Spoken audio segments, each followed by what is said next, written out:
So hey guys, welcome back to another video. And आज जो series मैं तुम लोगों के लिए लेके आई हूँ ये आने वाले दिनों में बहुत ही ज्यादा पॉपुलर होने वाली है, क्योंकि lots of action, cultivation and martial art के साथ ये सीरीज तुम्हें पूरा टाइम तक एंटरटेन करने वाली है। इसकी स्टोरी तो इंटरेस्टिंग है ही, पर इसकी टॉप नॉच एनिमेशन तुम्हें पूरा टाइम तक पुक्ड रखेगी। And by the end of the season ये सीरीज तुम्हारी one of the favourite series में से एक होगी। तो चलो फिर बिना किसी देर के लेट्स डिव इन। तो हमारी कहानी की शुरुआत में हमें बैटलफील्ड का सीन दिखाया जाता है, जहाँ पर एक लेडी एक पर्सन पे अटैक करते हुए कहती है कि तुम चाहे जो कुछ कर लो, आज तुम यहाँ से बचकर नहीं जा सकते और बेहतर यही होगा कि वो ऑटम और स्प्रिंग स्वॉर्ड तुम चुपचाप हमारे हवाले कर दो। वहीं दूसरी तरफ से उसका साथी भी अटैक करते हुए कहता है कि हाँ, क्योंकि ये ट्रेजर इतना ज्यादा पावरफुल है जिससे कि पूरे प्लेनेट का नक्शा बदला जा सकता है, क्योंकि इसे खुद डीमन चिल्ड्रन ने हमें दिया था। जिस पर वो पर्सन कहता है कि स्प्रिंग और ऑटम स्वॉर्ड वो चीज है जिसे कि मैंने अपने प्रैक्टिस के थ्रू गेन किया है। और जिसके साथ ही वो एक ऐसा अटैक करता है कि इमीडिएटली वहाँ सामने खड़ा बंदा पूरी तरीके से मारा जाता है। हमें दिखाया जाता है कि उसकी जान वो बहुत ही बुरी तरीके से लेता है, उसके बॉडी पार्ट्स के टुकड़े टुकड़े करके वो उसे जान से मार देता है। जिसके साथ ही हमें इस डीमन की ताकत को दिखाया जाता है कि जैसे ही वो अपने पाम को खोलता है, वहाँ मौजूद आसपास के सारे लोग इमीडिएटली जान से मारे जाते हैं। जिसके साथ ही वहाँ पर एक पर्सन अपने स्वॉर्ड को हाथ में लेते हुए कहता है कि लू शेंग ये सब करना बंद कर। जिस पर हम देखते हैं कि लू शेंग फिर से वही अटैक यूज करता है और इससे बचे हुए लोग भी वहाँ पर नॉकआउट हो जाते हैं सिवाय एक पर्सन के, और वो इससे कहता है कि क्या तुम मुझे नहीं जानते? हाँ। और ये कहते साथ ही वो अपना एक पावरफुल अटैक लू शेंग की तरफ थ्रो करता है और कहता है कि मैं ऑटम और स्प्रिंग स्वॉर्ड का बहुत ही अच्छे से इस्तेमाल करूंगा। जिस पर लू शेंग भी अपना काउंटर अटैक करके उसके अटैक को रोकने की कोशिश करता है, पर हम देखते हैं कि उसकी पावर उस पर भारी पड़ जाती है, जिसके बाद हवा से बहुत से क्रिस्टल्स उसकी तरफ गिरते हैं। इसी दौरान लू शेंग उसके उन अटैक से बचते हुए उसकी तरफ तेजी से बढ़ते हुए कहता है, भले ये स्वॉर्ड तुम्हें खुद फेंग यू ने ही क्यों ना दिया हो, पर जैसे उसने मुझे मारा था एक दिन वो तुम्हें भी जान से मार देगा। और इतना कहते साथ ही लू शेंग उस पर अटैक कर देता है, जिस पर वो दूसरा पर्सन कहता है कि अपनी बकवास बंद करो, क्योंकि वो हमारे लिंक्शिया सेक्ट का लीडर है, जो कि वर्ल्ड का नंबर 1 सेक्ट है और स्प्रिंग और ऑटम की पावर को उसे पास डाउन किया गया है और मैं किसी को भी इसमें दखल अंदाजी करने नहीं दूंगा, क्योंकि हमारे इमोर्टल अलायंस बस अपनी जीत से एक कदम दूर है और तुम अपने स्वार्थ में इतने ज्यादा अंधे कैसे हो सकते हो? क्या तुम्हें स्प्रिंग एंड ऑटम रियलम नजर नहीं आता? जिस पर लू शेंग कहता है कि अच्छा, तो मतलब तुम हार नहीं मानोगे, ठीक है फिर अब जो होगा इसके जिम्मेदार तुम खुद होगे। इसके साथ ही हम देखते हैं कि लू शेंग अपने हाथ को ऊपर उठाता है और उसके फिंगर्स पर कुछ रिंग्स भी आ जाती हैं, जिसे देखकर वो पर्सन कहता है कि मुझे यकीन नहीं होता कि इसके पास ये दोनों चीजें मौजूद हैं, क्योंकि अब तक बस 5 पीस के ही record spring and autumn annals में मौजूद है। जिसके साथ ही हम देखते हैं कि लू शेंग के फिंगर्स में वो 5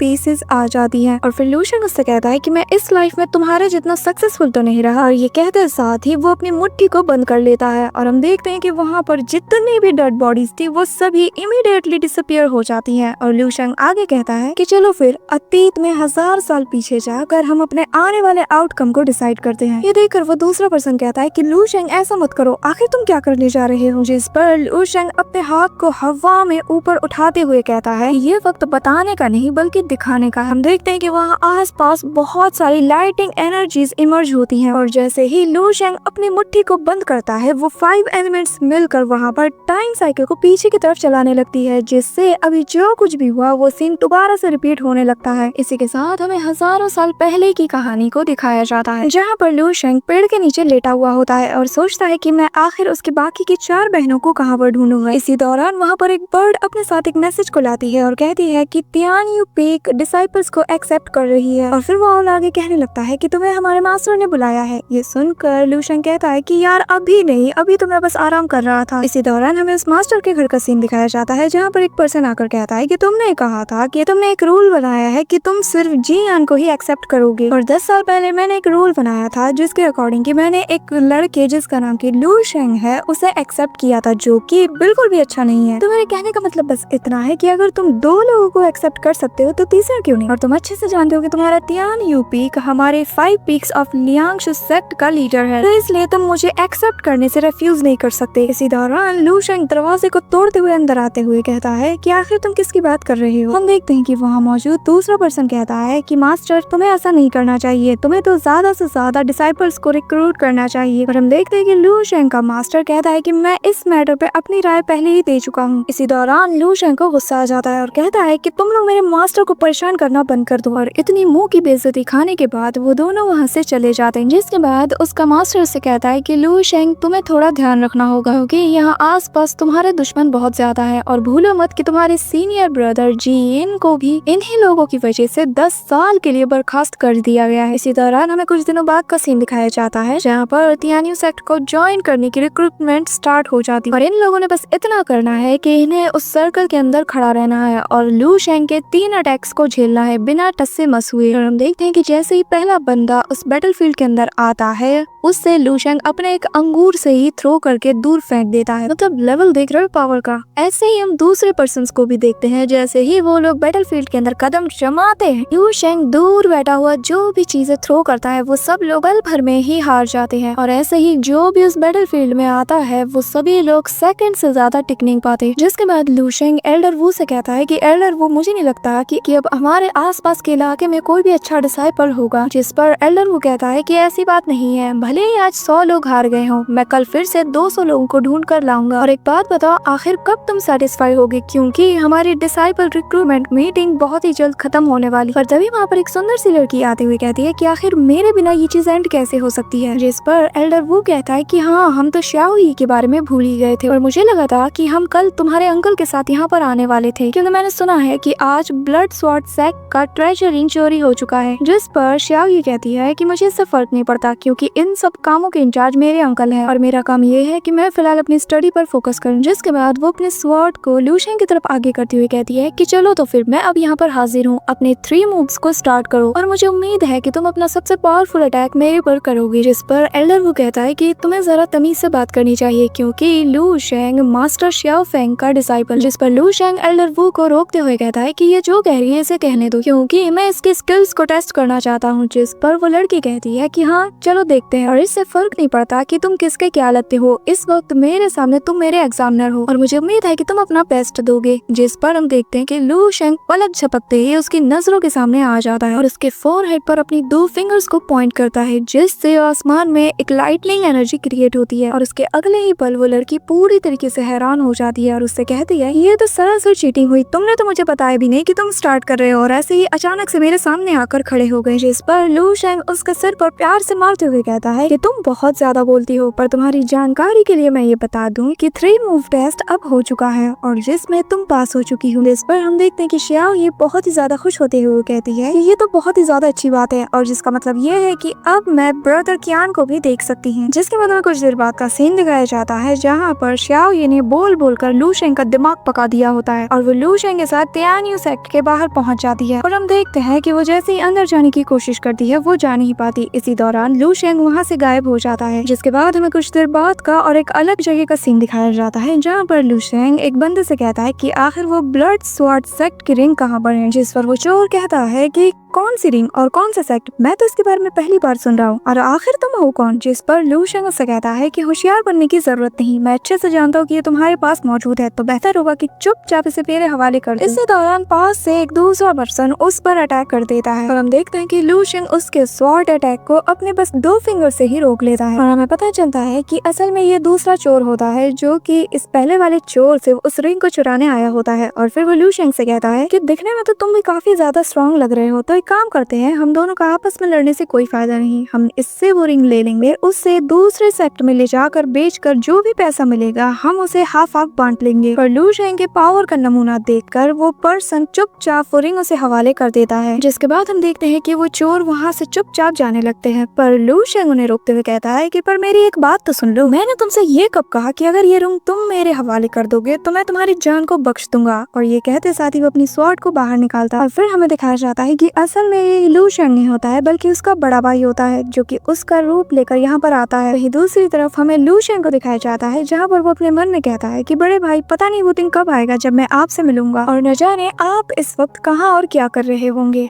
जिसके बाद हमें नेक्स्ट डे का सीन दिखाया जाता है जहाँ पर लू शेंग उस लड़की के बारे में देखकर कहता है कि मुझे यकीन नहीं होता कि ये लड़की इतनी ज्यादा टैलेंटेड है और फिर वो उसे सोता हुआ देखकर उसे छेड़ने की कोशिश करता है। ये देखकर वो लड़की कहती है कि ब्रदर प्लीज मुझे थोड़ी देर और सोने दीजिए। कीजिए। और इसी दौरान जैसे उस लड़की की आँख खुलती है वो अपने सामने लू शेंग को देखकर कहती है कि आखिर तुम कहाँ पर थे, तुम तो मुझे पियानो पी के बाहर छोड़कर चले गए थे और तुम्हें क्या लगता है कि तुम मुझे ऐसे परेशान करोगे और मैं चुपचाप बैठी रहूंगी। हाँ, ये कहते साथ ही वो अपने वेपन को बाहर निकाल लेती है, पर हम देखते हैं कि लू शेंग उसके मुंह में एक राइस बॉल रखते हुए कहता है कि अपनी एनर्जी को थोड़ा सेव करो। और फिर वो वहाँ से जाते हुए कहता है कि अगर डिनर करने का मन हो तो मुझे फॉलो कर लो। जिस पर वो लड़की कहती है कि ठीक है, डिनर के बाद तुम्हें मेरे 7 ब्रदर के पास ले जाना होगा ताकि मैं उनसे मिल सकूं। जिसके बाद वो दोनों वहाँ से आगे बढ़ने लगते हैं और वो लड़की लू शेंग से कहती है कि वैसे लू शेंग एक बात बताओ, आखिर 10 साल पहले क्या हुआ था? और मैं उस लाइफ एंड डेथ बैटल की बात कर रही हूँ जो कि 7 ब्रदर और उस डीमन के बीच में हुआ था, और जहाँ तक मुझे याद है कि तुम तक वहाँ पर मौजूद थे तो शायद तुम्हें कुछ पता हो। जिस पर लू शेंग उससे कहने लगता है कि तुम मुझे अच्छे से जानती हो, मैं तुम्हें कुछ भी नहीं बताने वाला। जिस पर शाओ यी बहुत ही ज्यादा चिढ़ जाती है और कहती है कि हाँ, तुम तो शुरू से ही एक नंबर के खड़ूस हो, तुम्हें मौत आती होगी ना मुझे थोड़ा सा भी ब्रदर 7 के बारे में बताते हुए। हाँ, जिस पर लू शेंग कहता है कि ठीक है, फिर हम डिनर के बाद तुम्हारे ब्रदर जी के बारे में बात करेंगे। जिसके बाद हमें एक शॉप के अंदर का सीन दिखाया जाता है जहाँ पर ये दोनों बैठकर खाना खाते हैं और शाओ ये पूरे टाइम बस ब्रदर जी के बारे में बात करती है कि वो बचपन से कैसे थे, मैंने इनसे क्या क्या सीखा है और मैं उनसे कितनी ज्यादा ऑब्सेस्ड हूँ। हम देखते हैं कि लू शेंग अपना खाना पीना छोड़कर बस उसकी बक बक सुन रहा होता है। इसी दौरान वो उससे पूछती है कि आखिर तुम कुछ खाते क्यों नहीं? जिस पर लू शेंग बताता है कि मैं इसलिए नहीं खा रहा हूँ क्योंकि मेरे पास देने के लिए पैसे नहीं है। ये सुनकर शाओ यू बहुत ही ज्यादा चौंक जाती है और कहती है कि अगर तुम्हारे पास देने के लिए पैसे नहीं तो तुम आखिर मुझे यहाँ पर इस जगह क्यों लाए हो? ये तो तुम बिल्कुल ही मत सोचना कि मैं यहाँ पर काम करूंगी जिससे कि हम दोनों को खाना मिले। तभी वहाँ पर एक लेडी आते हुए कहते हैं कि आज का खाना तुम सभी के लिए मुफ्त में है। जिस पर लू शेंग कहता है कि फ्री में? देखने से लगता नहीं है कि मैं शॉपकीपर फैंग से बात कर रहा हूँ। जिस पर वो लेडी उससे उसका साके कप लेते हुए कहती है कि आज के बाद ये ज्यूशियान टावर बहुत ही ज्यादा प्रॉस्पेरियस हो जाएगा तो तुम्हें पैसों की फिक्र तो बिल्कुल नहीं करनी चाहिए। जिस पर शाओ यिन कहती है कि देखने से लगता है कि तुम्हारा बिजनेस बहुत ही ज्यादा प्रॉफिट में चल रहा है। और फिर वो उससे पूछते हैं कि आखिर तुम लोग इस बिजनेस को वान जिया को क्यों सौंप रहे हो? जिस पर वो लेडी बताती है कि वान जिया लिंग शाओ सेक्ट से रिलाई करती है और जब तक वो जो कुछ भी कहेगी हम आखिर उस चीज को रिफ्यूज कैसे कर सकते हैं। ये सुनकर शाओ ये बहुत ही ज्यादा गुस्सा होते कहती है कि क्या लियांग चेन सेक्ट भी? आखिर वो लोग इसे फोर्स के साथ कैसे ले सकते हैं? इसी दौरान लू शेंग उसका मुंह बंद कर देता है और फिर वो उस लेडी से कहता है कि चलो इस पे हम बाद में बात करते हैं। इसी दौरान वहाँ पर कुछ लोग दरवाजा तोड़ते हुए अंदर आ जाते हैं जिन्हें देखकर वो शॉपकीपर कहती है कि आखिर तुम यहाँ पर क्या कर रहे हो, क्योंकि ये जोशियान टावर वान गुन के नाम पर नहीं है। इत्यादि साथ ही वो उस पर अटैक करती है जिससे वो आदमी रोकते हुए कहता है कि मुझे तुम्हारा ये अंदाज बहुत पसंद है, मेरी एम्प्रेस बनने का तुम्हारा क्या ख्याल है? हाँ, देख लो हमारी जोड़ी बहुत अच्छी जमेगी, क्या कहती हो? इसके साथ ही वो उस पर काउंटर अटैक करता है। ये देखकर शाओ यिन बहुत ही ज्यादा गुस्सा हो जाती है और वो इमीडिएटली अपने वेपन को निकालकर वहाँ मौजूद उसके सोल्जर्स पर जबरदस्त स्लैश अटैक कर देती है। जिसके बाद वो उसकी तरफ अटैक करते हुए कहती है कि जो आदमी हमारे लिंग शाओ सेक्ट की रेपुटेशन को ऐसे मिट्टी में मिलाएगा उसे आज सबक सिखाना जरूरी है। और ये कहते साथ ही वो अपना वेपन लेकर उसकी तरफ आगे बढ़ती है। वही दूसरी तरफ वो आदमी भी उसकी तरफ आगे बढ़ता है। इसी दौरान जैसे ही लू शेंग अपनी नजर उस बंदे की तरफ दौड़ाता है वो पर्सन लू शेंग को देखकर वहाँ पर घुटनों में बैठ जा रहा है और वो स्लाइड करते हुए उसके पास जाते हुए कहता है कि अंकल लू, मुझे माफ कर दे, मैं अपनी डिफीट को एक्सेप्ट करता हूँ और मैं प्रॉमिस करता हूँ कि मैं आगे से ऐसा कुछ भी नहीं करूंगा। हम देखते हैं कि वान कुई को ऐसे अंकल कहता हुआ देखकर शाओ यी कहती है कि आखिर यहाँ पर तुम्हारा अंकल कौन है और बात बदलने की कोशिश मत करो, चुपचाप मेरे साथ फाइट करो। जिसके बाद लू शेंग खड़ा होते हुए उससे कहता है कि आखिर तुम्हारी हिम्मत कैसी हुई यहाँ पर आकर इतना शोर शराबा करने की, और तुमने मेरी छोटी सिस्टर पर भी हमला करने की जुर्रत की, मैं तुम्हें नहीं छोड़ूंगा। जिसे सुनकर वान कुन बुरी तरीके से डरते हुए कहता है कि मुझे माफ कर दीजिए, मुझे पता नहीं था कि ये आपकी छोटी बहन। जिसके बाद वो अपने मुंह पे जोरदार तमाचे मारते हुए कहता है कि मैं तो पागल हूँ, मेरे पर ध्यान मत दो, मैं तो बस सरफिरा हूँ जो यहाँ पर आकर ये सब करने लगा। जिस पर लू शेंग उससे कहने लगता है कि मैंने शॉपकीपर फैंग से सुना है कि लिंग शाओ बेई और तुम्हारे बीच बहुत ही क्लोज रिलेशनशिप चल रहा है। जिस पर वो समझ जाता है कि इन्हें सब कुछ पता चल चुका है और वो कहता है कि ये बस एक गलतफहमी है, मैं तो यहाँ पर असल में इनका टाइटल वापस देने के लिए आया। जिस पर लू शेंग कहता है कि अच्छा, तो मतलब ये सब एक गलतफहमी थी, मुझे लगा तुम लोग इस शॉप को भी ओन करने वाले। और उसके अगली पल हम देखते हैं कि वो अपने हाथ को ऊपर करते हुए वहाँ पर बहुत सी स्पिरिचुअल एनर्जीज को इकट्ठा करते हुए उसे दूर छटक कर फेंक देता है और फिर वो अपने पावर की ऑरा को रिलीज करते हुए वहाँ मौजूद उसके बाकी के चमचों से कहता है कि जाकर कियान फेंग को बता दो कि मैं उसके लिए यहाँ पर मर रहा हूँ और बहुत ही जल्द उसका सामना मुझसे होने वाला है। और जिसके साथ जैसे जैसे उसे गुस्सा आता जाता है हम देखते हैं कि उसके बॉडी से बहुत ही स्पिरिचुअल एनर्जीज निकलती है जिससे वहाँ मौजूद बाकी के सोल्जर्स अनकॉन्शियस हो जाते हैं। जिसके बाद लू शेंग उस शॉप से बाहर आ जाता है और xiao yi से कहता है कि फिलहाल के लिए हमें यहाँ से चलना चाहिए। जिसके बाद वो शॉपकीपर फैंग कहती है कि क्या तुम लोग थोड़ी देर और नहीं रुकना चाहोगे, जिस पर लू शेंग कहता है कि मैं यहाँ पर पिछले 10 साल से मुफ्त में जब मन चाहे खा पी रहा हूँ और तुमने आज तक जो भी मेरे लिए किया है ये उसके लिए एक छोटा सा गिफ्ट है। जिसके बाद हम देखते हैं कि वो ओनरशिप का वो टाइटल वापस से उसे दे देता है। जिसके बाद लू शेंग और xiao yi वहाँ से चले जाते हैं और लू शेंग उसे बताने लगता है कि मैं तुम्हें उस केव में ले जाऊंगा जहाँ पर बैठकर तुम मेडिटेशन कर सकती हो और जहाँ पर बैठकर तुम्हें बहुत सारे सजेशंस भी मिलेंगे। जिसके बाद हमें उसी केव का सीन दिखाया जाता है जहाँ पर लू शेंग और वो xiao yi पहुँच जाते हैं। लू शेंग उससे कहता है कि पर मुझे चिंता हो रही है कि क्या तुम इसे हैंडल कर भी पाओगी या नहीं। इसी के साथ हम देखते हैं कि वो सर्कल के मुंह को ओपन कर देता है जिससे बहुत ही स्ट्रॉन्ग वाइंड बाहर आती है और जिसे देखकर xiao yi कहती है कि मुझे देखने से लगता नहीं कि ये इतना ज्यादा आसान होने वाला है और जिसके साथ ही वो उसके अंदर जंप कर देती है। इसी दौरान हम देखते हैं कि लू शेंग को अपने सेल्फ कॉन्शियसनेस में एक सीन दिखाई देता है जहाँ पर उसका ब्रदर उसे बताता है कि तुमने आज फिर से एक रूल को तोड़ा है। जिस पर लू शेंग कहता है कि मैंने तुम्हारी जान बचाई और तुम्हारी पूरी बॉडी पर मेरा कंट्रोल है, मेरे बहुत से एहसान भी हैं तुम पर और भूलो मत तुम्हारी पूरी बॉडी इस वक्त मेरे कंट्रोल में है। जिस पर उसका ब्रदर कहता है कि इससे फर्क नहीं पड़ता कि कौन किसकी बॉडी को कंट्रोल कर रहा है पर तुम ऐसे रूल्स को नहीं तोड़ सकते। जिस पर लू शेंग कहता है कि देखने से लगता है कि तुम भी नेगोशिएशन में बहुत ही ज्यादा माहिर। जिस पर उसका भाई कहता है कि इससे फर्क नहीं पड़ता कि तुमने मुझ पर कितने ज्यादा एहसान किए हैं पर मैं तुम्हारी गुलामी नहीं कर सकता और इस वक्त तुम भी जानते हो कि अब जो तुम कर रहे हो ये बहुत ही ज्यादा खतरनाक है और आखिर तुमने उसे नीचे जाने क्यों दिया, तुम जानते हो इसमें उसकी जान भी जा सकती है। जिस पर वो कहने लगता है कि किसी न किसी को तो तियानियो पीक के बॉटम में एक ना एक दिन जाना ही होगा, तो क्या फर्क पड़ता है कि अगर वो जाती है। जिस पर उसका ब्रदर कहता है कि अगर उसे कुछ भी होता है या वो जान से मारी जाती है तो मेरे पास आकर शिकायतें मत करना। जिस पर लू शेंग कहता है कि आखिर तुम हमेशा बुराई क्यों सोचते हो। जिसके बाद वो आगे कहने लगता है कि इससे फर्क नहीं पड़ता क्योंकि एट द एंड सबको एक ना एक दिन मरना ही है और ये तुम भी अच्छे से जानते हो कि लाइफ एंड डेथ सिचुएशन को हमसे अच्छा कोई नहीं जान सकता। क्योंकि जब 10 साल पहले मो लियानियो के साथ जो इमॉर्टल डीमन वॉर हुआ था तो आखिर उस बैटल का वो भयानक मंजर तुम भूल गए क्या कि वहाँ पर क्या हुआ था। जिसके बाद हमें 10 साल पहले उसी बैटल फील्ड का सीन दिखाया जाता है जहाँ पर उनके सारे सोल्जर्स पूरी तरीके से मारे जा चुके हैं और अब बस बैटल फील्ड में उसका ब्रदर और उसका मास्टर ही बचा होता है। इसी दौरान जियान पर एक स्ट्रॉन्ग अटैक हो जाता है जिससे कि उसका मास्टर आकर रोक तो लेता है और वहाँ साथ ही कहता है कि मैं चाहता हूँ कि हम उस स्वॉर्ड को फोर्स करें और फिर वो जियान से कहने लगता है कि मुझे उस स्वॉर्ड को सबसे पहले मूव करना होगा और इसी दौरान उसके मास्टर की नजर जियान पर जाती है और जिसके बाद जब उसका मास्टर जियान को चेक करता है तो वो कहता है कि इसकी सांसें बंद हो चुकी है, कि ऐसा नहीं हो सकता जियान, तुम इस वक्त नहीं मर सकते। इसी दौरान हम देखते हैं कि वहाँ पर लू शेंग आ जाता है और वो वहाँ पहुँच डेड बॉडीज की एनर्जीज को कलेक्ट कर लेता है और फिर वो कहने लगता है कि अगर मैंने इसके लिए जल्द से जल्द कोई बॉडी तलाश नहीं की तो मुझे डर है कि हम इसे खो देंगे। और फिर वो कहने लगता है कि ये एक बैटलफील्ड है और अपने मन में कहता है कि आज से हजारों साल बाद हम फिर से दोबारा जरूर मिलेंगे। और इसी के साथ हमें प्रेजेंट टाइम का सीन दिखाया जाता है जहाँ पर लू शेंग से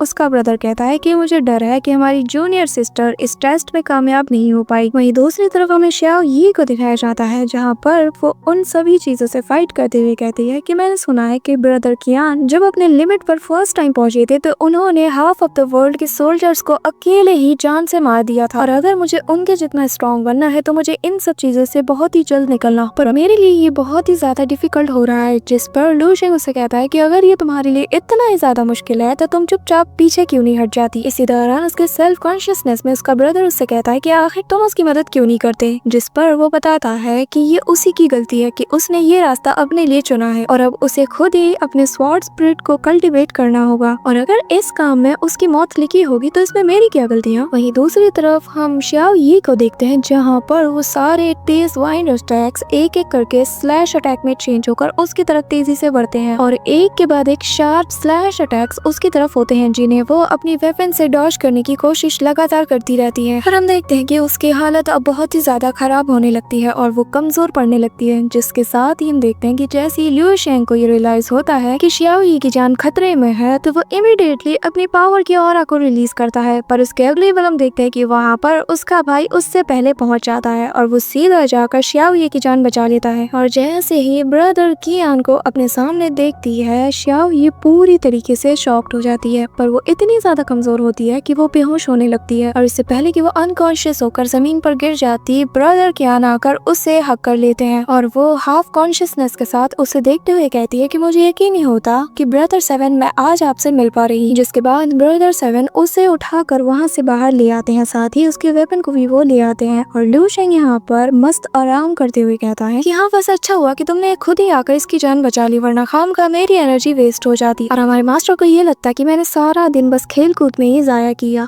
इसी दौरान हम देखते हैं कि वहाँ पर उसका उल्लू आ जाता है और वो आते साथ ही दोनों से कहता है कि मास्टर तुम्हें ढूंढ रहे हैं, मास्टर तुम्हें ढूंढ रहे हैं। जिसके बाद हम देखते हैं कि उसका ब्रदर उसके उल्लू के साथ अपने मास्टर से मिलने पहुंच जाता है, जहाँ पर उसका मास्टर उससे कहता है क्या तुम लोग फिर से उसी जगह पर गए थे, जिस पर वो बताता है कि हाँ हम गए थे। जिसके बाद हम देखते हैं कि उसका मास्टर उसे लेकर वापस से इंपीरियल पैलेस की तरफ निकल जाता है। वहीं दूसरी तरफ जब ये बात लू शेंग को पता चलती है तो वो कहता है कि ये दोनों हमेशा मेरे बिना ही चले जाते, पर चलो इन्हें जाने दो क्योंकि ये वैसे भी बहुत ही ज्यादा बोरिंग काम है। जिसके बाद हमें वापस से लू शेंग के मास्टर और उसके ब्रदर को दिखाया जाता है, जहाँ पर उसका मास्टर उसके ब्रदर से पूछता है कि बताओ आखिर तुम्हारी रिकवरी कैसे चल रही है। जिस पर वो बताने लगता है कि ज्यादा कुछ नहीं, पर मैं दिन में बस 2 घंटे के लिए ही बाहर आ सकता हूँ और अपनी बॉडी को एक नॉर्मल पर्सन की तरह यूज करता हूँ। ये सुनकर उसका मास्टर थोड़ा निराश हो जाता है और कहता है कि मुझे तुम्हें इस कंडीशन में देखकर बहुत ही ज्यादा निराशा होती है, क्योंकि उस बैटल के 3 साल बाद तुमने अपनी आंखें खोली थी, पर तुम्हें रश करने की कोई जरूरत नहीं, तुम आराम से अपना टाइम लो और अपनी रिकवरी पर फोकस करो। जिसके बाद हम देखते हैं कि वो अपने 2 फिंगर को एक जगह पर पॉइंट करते हुए एक डिवाइन सील को उसे देता हुआ कहता है कि ये मेरे एक बहुत ही पुराने दोस्त ने दिया था, जो कि उसने ऐसा मेंबरशिप गिफ्ट के रूप में दिया था, तो ये मैं तुम्हें देना चाहता हूँ और ये तुम्हारी सोल को रिकवर करने के लिए बहुत ही ज्यादा हेल्पफुल होने वाला है। ये सुनकर हम देखते हैं कि उसका उल्लू उसे मजाक उड़ाते हुए कहता है कि इसके बाद बिल्कुल मत सुनो, ये तो बिल्कुल बकवास चीज है और ये कोई गिफ्ट विफ्ट नहीं बल्कि इसने तो चुराया है। जिस पर वो मास्टर उसे वहाँ से उड़ा कर भगा देता है और फिर वो उससे कहने लगता है कि तुम डिटेल्स पर ध्यान मत दो, बस इतना जान लो कि ये चीज तुम्हारे बहुत ही ज्यादा काम की है, क्योंकि बस एक बार तुम्हारी सोल हील हो गई ना तो तुम उसकी मदद से अपनी बॉडी को भी रीगेन कर सकते हो। ये सुनकर हम देखते हैं कि जी हाँ सील को इमीडिएटली अपने अंदर अब्सॉर्ब कर लेता है और फिर उसका मास्टर कहने लगता है कि मुझे नहीं लगता कि लू शेंग तुम्हें कभी भी तुम्हारी मर्जी का कुछ करने देगा, क्योंकि मैं उसे बहुत ही अच्छे से जानता हूँ, तो इसलिए तुम्हें थोड़ा केयरफुल रहना होगा। जिस पर जियान उससे पूछने लगता है कि आखिर लू शेंग का ओरिजिन क्या है। जिस पर उसका मास्टर बताता है कि लू शेंग की सोल बहुत ही ज्यादा पावरफुल है और बहुत ही ज्यादा स्ट्रॉन्ग भी, और मुझे यकीन है कि लू शेंग किसी भी रीजन में बहुत ही फेमस जीनियस होगा। जिसके बाद उसका मास्टर उससे आगे कहता है कि क्या तुम मेरे लिए 2 words of evil and demons को ढूंढ सकते हो, क्योंकि मुझे समझ नहीं आ रहा कि आखिर उसका रीजन क्या हो सकता है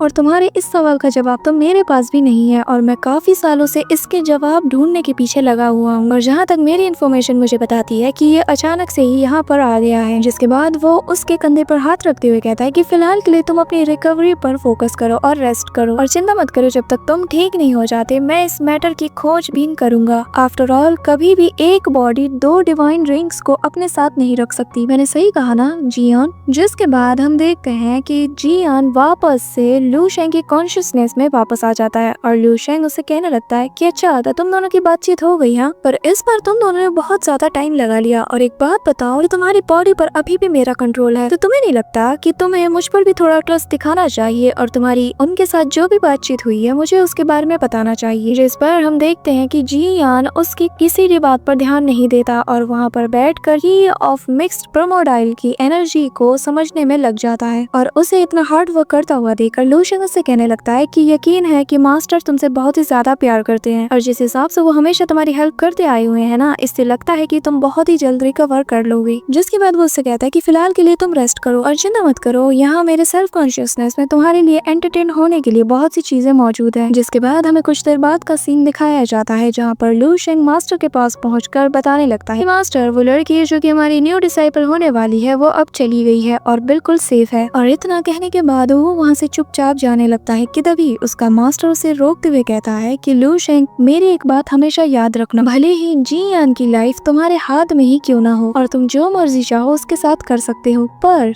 तुम्हारी लाइफ तुम्हारे मास्टर के हाथ में है और ये बात तुम जितना अच्छे से हो सके समझ जाओ उतना बेहतर है। ये सुनकर लू शेंग थोड़ा सीरियस हो जाता है, वो समझ जाता है कि आखिर उसके मास्टर का निशाना किस तरफ है और वो इस बात को लाइटली लेते हुए कहने लगता है कि हाँ मैं समझ गया कि आज आपने मुझे एक बात याद रखने के लिए कहा है। और इतना कहने के बाद वो वहाँ से चला जाता है। जिसके बाद हमें नेक्स्ट मॉर्निंग का सीन दिखाया जाता है जहाँ पर हमें श्याओ यी को दिखाया जाता है जो कि सपने में ब्रदर जियान को ही देखती है। इसी दौरान उसकी आँख खुल जाती है और उसके चेहरे पर जो नोट रखा था जिसे कि लू शेंग ने उसके लिए छोड़ दिया था वो उसे पढ़कर शॉक्ड हो जाती है। और जिस नोट में लू शेंग ने लिखा हुआ था कि आज मैं ब्लैक पीक माउंटेन की तरफ जा रहा हूँ क्योंकि वहाँ पर चोर और बदमाशों की संख्या बहुत ही ज्यादा बढ़ गई है। पर ये मत सोचना कि मेरे पीठ पीछे तुम बस बैठे बैठे आराम करोगी। मैंने तुम्हारे लिए तुम्हारे मिशंस को डिसाइड कर दिया है। तो सबसे पहले जब तुम उठ जाओ तुम्हें लकड़ियों को काटना है और ये काम तुम्हें पूरे आधे दिन तक करना है, जिसके बाद तुम्हें अनदर हाफ डे के लिए पानी को भर कर लाना है। और उसकी ये सारी चीजें पढ़कर श्याओ यिन समझ जाती है कि ये बस इससे काम करवाना चाहता है। पर एंड में उसने लिखा हुआ था कि ये मत समझना कि मैं तुमसे काम करवा रहा हूँ, फोकस करो कि ये सब तुम्हारे ही भले के लिए है और आगे चल के तुम्हारी कल्टीवेशन और अदर चीज में ये बहुत ही ज्यादा काम आने वाली है। और हम देखते हैं कि श्याओ ये उसके मैसेज को पढ़कर बहुत ही ज्यादा गुस्सा हो जाती है और पेपर को जमीन पर पटकते हुए कहती है कि अपनी नौकर समझ रखा है क्या मुझे, मैं ये सब कुछ नहीं करने वाली और मुझसे वादा किया था कि मुझे ब्रदर 7 से मिलवाओगे, उसका क्या हुआ। जिसके बाद उसे याद आता है कि अरे हाँ मुझे तो उन्हें थैंक यू भी कहना है। जिसके बाद वो भागते हुए जियान की तरफ दौड़ने लगती है और जाते हुए अपने हाथ में वेपन को भी ले लेती है। जिसका साथ सीन शिफ्ट होता है और हमें लू शेंग और उन गुंडे बदमाशों को दिखाया जाता है जहाँ पर उसने अकेले ही उन सब की हालत खस्ता कर दी होती है। और वो कहता है क्योंकि तुमने यहाँ मौजूद लोगों को बहुत ही ज्यादा परेशान किया है, साथ ही उनके जानो माल को भी लूटा है और उन्हें बहुत ही ज्यादा हार्म पहुँचाया है, इसलिए आज तुम्हें उन सब की कीमत चुकानी होगी। और ये कहते साथ ही वो उन सभी पर अटैक कर देता है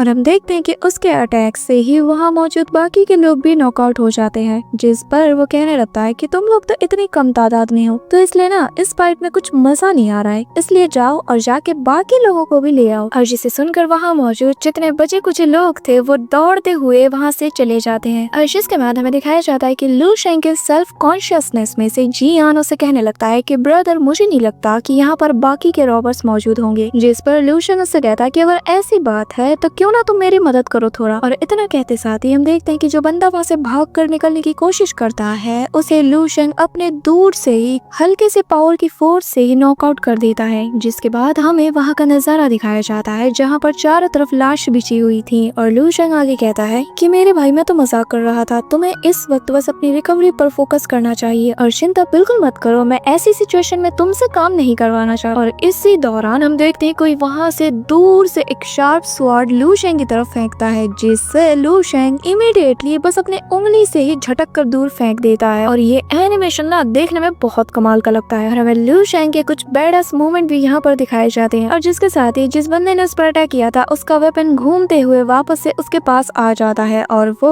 उससे कहने लगता है कि तुम्हारे तियानियो पीक से मेरा ब्लैक वाइन माउंटेन का कोई लेना देना नहीं है। जिस पर लू शेंग उससे कहने लगता है कि अपनी बकवास बंद करो और जब तक तुमसे बोलने को ना कहा जाए ना तो चुपचाप वहाँ पर खड़े रहो और मेरे सामने होशियार बनने की तो बिल्कुल जरूरत नहीं, क्योंकि मैं जानता हूँ कि तुम लोग यहाँ पर काफी समय से एक्टिव हो। तुम लोगों को क्या लगा था कि तुम मेरी नजरों से छुप कर यहाँ जो कुछ करोगे और मुझे उसका पता नहीं चलेगा। हाँ, जिसके बाद वो उससे कहने लगता है कि क्या बात है, क्या तुम अपनी आइडेंटिटी को मुझसे छुपा रहे हो कि कहीं मुझे पता न चल जाए कि तुम एक डीमन कल्टीवेटर हो। जिसे सुनकर वो बैंडिट्स का लीडर कहता है कि क्या आखिर तुमने क्या कहा। जिस पर लू शेंग कहता है कि इसमें चौंकने वाली क्या बात है। हाँ, अब ऐसा तो नहीं है ना कि मैंने कुछ गलत कहा हो और मैं जानता हूँ कि तुम one of the demon generals में से ही एक हो जो कि यहाँ पर 10 साल पहले हुए वॉर के बाद सर्वाइव करने की कोशिश कर रहा है। और जरा सोचने दो इसे क्या कहते थे। हाँ याद आया, हाँ तुम्हारा नाम तो शूचन है ना। हम देखते हैं कि वो डीमन फिर भी अनजान बनने का नाटक करता है। जिस पर लू शेंग कहता है कि अच्छा तो तुम ऐसे नहीं मानने वाले, ठीक है फिर चलो शुरू करते हैं। और इतना कहते साथ ही हम देखते हैं कि वो हवा में जंप करके सीधा उस पर अपने हाथ से अटैक करता है, जिससे वो डीमन अपने स्वॉर्ड से रोकने की कोशिश करता है और फिर वो डीमन उस पर एक स्प्लैश अटैक करके उसे दूर झटक देता है। और ये एनिमेशन देखने में कमाल का लगता है। और हम देखते हैं कि लू शेंग उसे चिढ़ाते हुए कहता है कि क्या बात है, लगता है तुमने इतने दिनों में ठीक से खाया पिया कुछ भी नहीं, और अगर तुम्हें मरना ही है तो तुम मुझे साफ साफ कहो ना कि मैं मरना चाहता हूँ। जिस पर हम देखते हैं कि उस डीमन को बहुत ही ज्यादा गुस्सा आ जाता है और वो अपने ट्रू फॉर्म को वहाँ पर रिवील करते हुए अपने डिमोनिक ब्लेड का अटैक उस पर कर देता है, जो कि एक बहुत ही बड़ा जायंट स्वॉर्ड होता है जो कि सीधा लू शेंग की तरफ बढ़ता है। ये देखकर लू शेंग अपनी बाहें फैलाते हुए कहता है कि मेरे प्यारे ब्रदर अब तुम्हारी बारी। जिसके साथ ही हम देखते हैं कि जियान उसके सेल्फ कॉन्शियसनेस के अंदर से ही एक शील्ड को एक्टिवेट कर देता है, जिससे उस डीमन का वो डिमोनिक ब्लेड इजीली डिस्ट्रॉय हो जाता है। पर उसके उस अटैक के इम्पैक्ट इतना ज्यादा था कि लू शेंग हवा में पीछे गिरने लगता है। इसी दौरान हम देखते हैं कि जियान उसके सेल्फ कॉन्शियसनेस से बाहर आते ही साथ ही कहने लगता है कि अब बस बहुत हुआ। पर हम देखते हैं कि वो डीमन लू शेंग से कहता है कि अब जो भी होगा उसके जिम्मेदार तुम होगे, और ये कहते साथ ही वो उस पर अटैक करने के लिए तेजी से आगे बढ़ता है। पर लू शेंग उसकी बात सुनकर स्माइल करता है और इसी दौरान हम देखते हैं कि जियान उसके अटैक को आकर रोक लेता है और फिर वो कहता है कि देखने से लगता है कि उस वॉर के बाद भी कुछ डीमंस अभी भी बच गए हैं। हम देखते हैं कि जियान को यहाँ पर देखकर लू शेंग आराम करने चला जाता है और कहता है कि मुझे उम्मीद नहीं थी कि तुम्हें इतनी जल्दी बाहर आओगे। जिसके बाद जियान वहाँ पर अपने स्वॉर्ड को उठाकर एक जबरदस्त स्लैश अटैक करता है, जिससे वो डीमन दूर जाकर गिरता है। और कुछ देर बाद हमें ये पता चलता है कि उसके उस स्लैश अटैक से वो जायंट डीमन इमीडिएटली डिस्ट्रॉय हो जाता है। जिसके बाद जियान लू शेंग से कहता है कि मुझे हैरानी है कि आखिर तुम्हारा सामना इस डीमन से कैसे हुआ, और देखने से लगता नहीं कि ये बस एक इत्तेफाक है। जिस पर लू शेंग कहता है कि मैं तो बस यहाँ से गुजर रहा था और मुझे लगा कि शायद यहाँ पर कुछ न कुछ गड़बड़ है। जिस पर जियान उससे पूछता है कि आखिर तुम यहाँ पर क्या ढूंढने आए थे। जिस पर लू शेंग बताता है कि तुम्हारे पीछे जो ग्राउंड है उसे जरा ओपन करो। हम देखते हैं कि जियान थोड़ा हिचकिचाता है, पर लू शेंग उससे कहता है कि क्या तुम जानना नहीं चाहते कि मैं यहाँ पर क्या ढूंढने आया था। बस जैसा मैं कह रहा हूँ वैसा करो और तुम्हें सब कुछ पता चल जाएगा। जिसके बाद हम देखते हैं कि जियान बिल्कुल ऐसा ही करता है और अपने पावर को यूज करके वो उस ग्राउंड को ओपन करता है, और जहाँ पर उस ग्राउंड के नीचे से एक बॉक्स निकलता है जिसके अंदर एक की जैसी चीज मौजूद थी। जिसके बाद जियान लू शेंग से कहता है कि आखिर बताओ इस चीज का क्या करना है, वरना मैं इसी वक्त इसे डिस्ट्रॉय कर दूंगा। जिस पर लू शेंग डरते हुए कहता है कि अरे सुनो सुनो सुनो सुनो, मेरी बात तो सुनो। तुम जब अपने स्पिरिचुअल पावर को एक्टिवेट करोगे ना तो तुम्हें पता चल जाएगा कि आखिर इसका क्या करना है। जिसके बाद हम देखते हैं कि जैसे जियान अपनी स्पिरिचुअल पावर को यूज करता है वहाँ पर सारी जगह अचानक से ग्लो करना स्टार्ट कर जाती है और हमें पता चलता है कि असल में ये एक टेलीपोर्टेशन अरे है। जिसके बाद लू शेंग बताता है कि यहाँ पर फेरी मून ड्रीम जरूर मौजूद होगा। तभी दूसरी तरफ हम देखते हैं कि श्याओ ये यहाँ पर पहुँच जाती है। जिसके अगले पल हम देखते हैं कि जियान वहाँ से टेलीपोर्ट होकर फेरी लैंड रियलम में पहुँच जाता है, और हम देखते हैं कि जैसे ही वो अपना एक कदम वहाँ आगे बढ़ाता है वो बहुत ही ज्यादा वीक होकर जमीन पर गिरने लगता है और वो कहता है कि मुझे यकीन नहीं होता कि इस एक इंसिडेंट ने मेरी इतनी ज्यादा एनर्जी को कंज्यूम कर लिया और मैं इतना ज्यादा वीक हो चुका हूँ। ये देखकर हम देखते हैं कि लू शेंग उससे कहने लगता है कि देखने से लगता है कि तुम बहुत ही ज्यादा वीक हो चुके हो और बहुत ही ज्यादा थक चुके हो, तो एक काम क्यों नहीं करते कि तुम यहाँ शी हाई में वापस आ जाओ और थोड़ा आराम कर लो। जिसे सुनकर जियान को बहुत ही ज्यादा गुस्सा आ जाता है। इसी दौरान हम देखते हैं कि उसका पीछा करते हुए यहाँ पर श्याओ ये भी पहुँच जाती है और जिससे कि वो की मिल जाती है जिससे कि ये टेलीपोर्टेशन अरे एक्टिवेट हुआ था। और जैसे ही वो जियान को देखती है वो बहुत ही ज्यादा खुश हो जाती है और दौड़ते हुए उसे जाकर हक करते हुए कहती है कि मैं बहुत ज्यादा खुश हूँ कि आप यहाँ पर मौजूद हैं। पर हम देखते हैं कि जैसे ही वो वहाँ से उठती है जियान ने लू शेंग से अपनी जगह स्विच कर ली होती है और जियान की जगह लू शेंग को देखकर श्याओ ये कहती है कि आखिर तुम यहाँ पर क्या कर रहे हो, अभी अभी यहाँ पर 7 ब्रदर मौजूद थे ना। जिस पर हम देखते हैं कि लू शेंग उसका मजाक उड़ाते हुए जमीन पर लेट कर कहता है कि क्या बात है यार, कहीं तो मुझे पसंद तो नहीं कर। जिस पर हम देखते हैं कि श्याओ ये गुस्सा हो जाती है और उसे दूर हटते हुए कहती है कि तुम्हें शर्म नहीं आती यार, पसंद तुम्हें,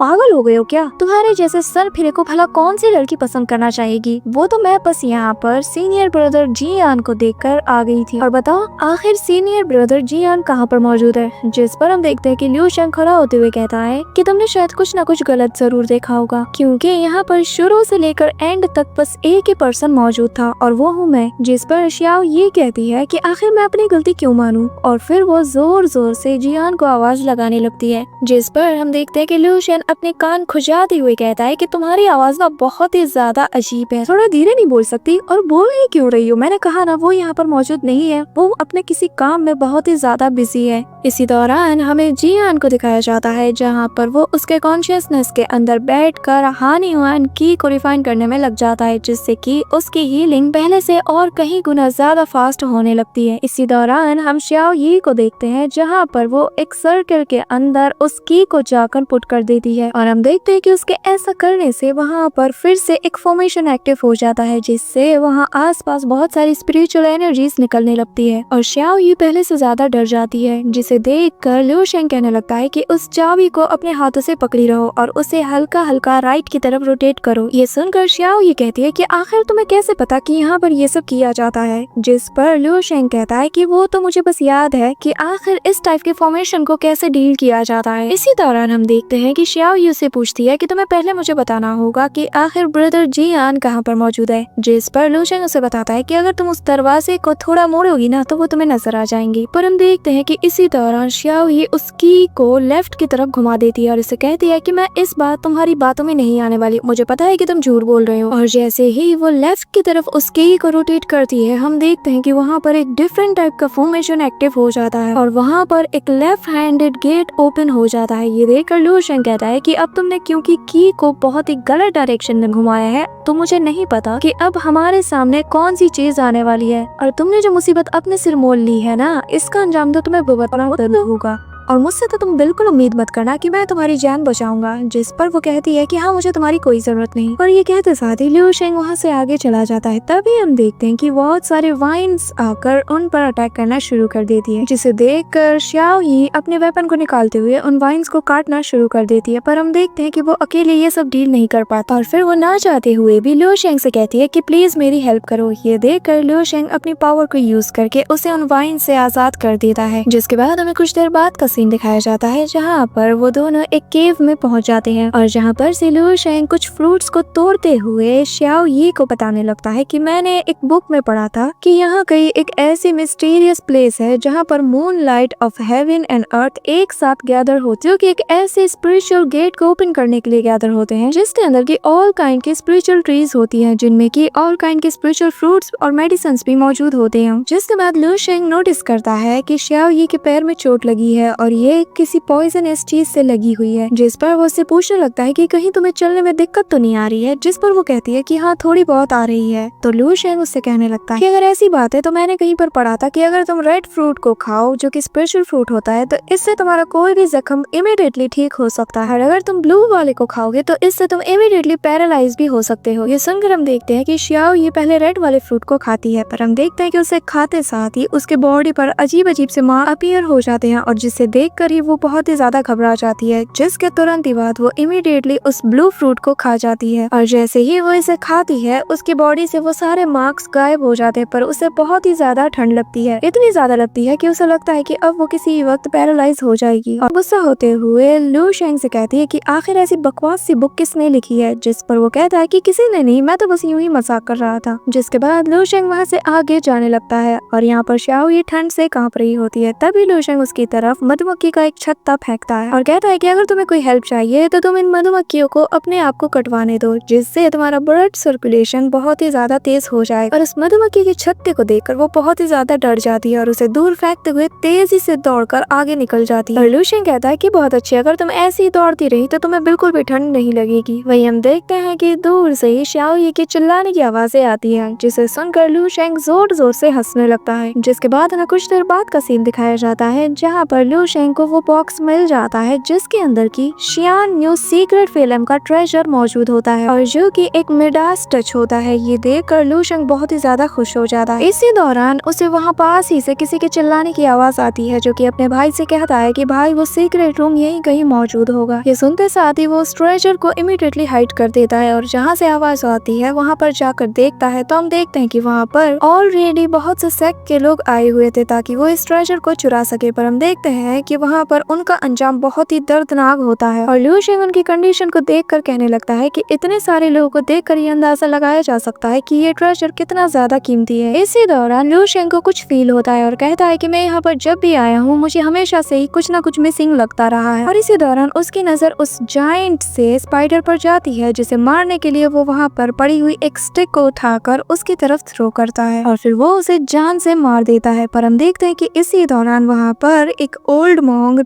तालियां बजाते हुए बाहर आता है और वाते साथ ही कहता है कि जैसा कि मैंने उम्मीद किया था, तुम जरूर त्यान वो पीक के एक सेकंड डिसाइपल हो। जिसके बाद वो उसकी तारीफ करने के बाद अपना इंट्रोडक्शन देते हुए कहता है कि मैं हूँ माई त्यान यू का फेस और मैं ज्यादा बातचीत में बिलीव तो नहीं करता, तो इसीलिए सीधा सीधा कहना चाहूंगा कि अगर तुम अपनी बेहतरी चाहते हो तो चुपचाप उस ट्रेजर को मेरे हवाले कर दो। जिससे सुनकर हम देखते हैं कि लू शेंग जोर जोर से हंसते हुए इसका मजाक उड़ाने लगता है और कहता है कि क्या कहा, फिर से कहना, मैंने सुना नहीं। और उसे उसे हंसता हुआ देखकर वो मॉन्ग पूछने लगता है कि आखिर तुम किस बात पे हंस रहे हो। जिसके बाद लू शेंग उसे सीरियसली जवाब देते हुए कहता है कि एक बात तुम भी जान लो, मुझे आदत नहीं कि मैं अपनी चीज किसी के साथ शेयर करूं। और जिसे सुनकर हम देखते हैं कि वो ओल्ड मॉन्ग उस पर अपने बीट से हमला कर देता है और जैसे ही वो अटैक लू शेंग को लगने ही वाला होता है हम देखते हैं कि वहाँ पर श्याओ यी आ जाती है और वो आते साथ ही हवा में जंप करते हुए कहती है कि आखिर तुम्हारी हिम्मत कैसी हुई कि हमारे तियानयू पीक के डिसाइपल पर हमला करने की। और इतना कहने के बाद वो अपने वेपन से एक स्लैश अटैक उसके उस बीट्स पर कर देती है, पर हम देखते हैं कि उसे भी आफ्टर शॉक फील होता है और फिर वो लू शेंग से कहती है कि लू शेंग तुम्हें यहाँ से चले जाना चाहिए, इसे मैं संभाल लूंगी। और हम देखते हैं कि लू शेंग उसकी बात पर स्माइल करने लगता है। इसी दौरान वो ओल्ड मॉन्ग अपने उस बीट्स में श्याओ यी को कैद कर लेता है और कहता है कि अगर तुमने उस ली हाउ ट्रेजर को मेरे हवाले नहीं किया तो मैं इसे जान से मार दूंगा। और ये कहते साथ ही वो उस पर अपनी पकड़ को पहले से ज्यादा मजबूत करने लगता है जिससे श्याओ यी को बहुत ज्यादा पेन होता है। ये देख कर लू शेंग कहता है अगर तुमने इसे जान से मारा तो एक बात याद रखना कि तियानयू फेंग तुम्हें कभी भी जिंदा नहीं छोड़ने वाली। जिस पर वो ओल्ड मॉन्ग कहता है कि किसे पता कि आखिर इसकी जान किसने ली, मैं तो कह दूंगा कि इसे किसी मॉन्स्टर ने मारा होगा। जिस पर लू शेंग कहता है कि तुम्हारे जो मॉन्स्टर हैं उनके कुछ निशान इसकी बॉडी पर मौजूद है, तो इससे सबको पता चल जाएगा कि आखिर ये किसके मॉन्स्टर्स थे। जिस पर वो ओल्ड मॉन्ग आगे कहता है कि ठीक है फिर मैं इसे जान से नहीं मारूंगा पर मैं इसे अपने लिए यूज करूंगा। वैसे भी आजकल मैं बहुत ही ज्यादा अकेलापन फील करता हूँ। ये सुनकर लू शेंग को बहुत ही ज्यादा गुस्सा आता है और पहली बार हम लू शेंग का एक जेलसी वाला फेस भी देखते हैं और वो उस ओल्ड मॉन्ग से कहता है कि आखिर तुम्हारी ऐसा कहने की हिम्मत कैसे हुई। और फिर वो उस पर अटैक करते हुए कहता है कि तुमने जो कहा अभी अभी उसका मतलब क्या है। हम देखते हैं कि लू शेंग के उस अटैक की वजह से श्याओ यी आजाद हो जाती है और फिर लू शेंग इस मौके का फायदा उठाकर एक जोरदार पंच अटैक जाकर सीधा उस ओल्ड मॉन्ग के चेस्ट पर कर देता है, जिससे हम देखते हैं कि वो ओल्ड मैन की बॉडी इमीडिएटली वहाँ पर पूरी तरीके से डिस्ट्रॉय हो जाती है। जिसके बाद लू शेंग श्याओ यी के पास आता है और उससे कहता है कि क्या तुम अपने ब्रदर जियान को नहीं देखना चाहती, हाँ तो जल्दी से उठ जाओ। और ये कहते साथ ही वो अपने भाई से जगह बदल लेता है और फिर वो अपने ब्रदर से कहता है कि उस बुढ़े आदमी के मॉन्स्टर ने मेरी बॉडी को बहुत ही ज्यादा इंजर्ड कर दिया है और जाओ जाकर श्याओ यी की जान बचा लो। और ये कहते साथ ही उसके मुंह से खून की उल्टियां होना शुरू हो जाती हैं। So that's it for today guys. अब हम नेक्स्ट पार्ट में देखेंगे कि आगे क्या होगा। वीडियो अच्छी लगी है तो लाइक करना, चैनल पे नए हो तो सब्सक्राइब करना। मिलते हैं नेक्स्ट वीडियो में, तब तक के लिए बाय।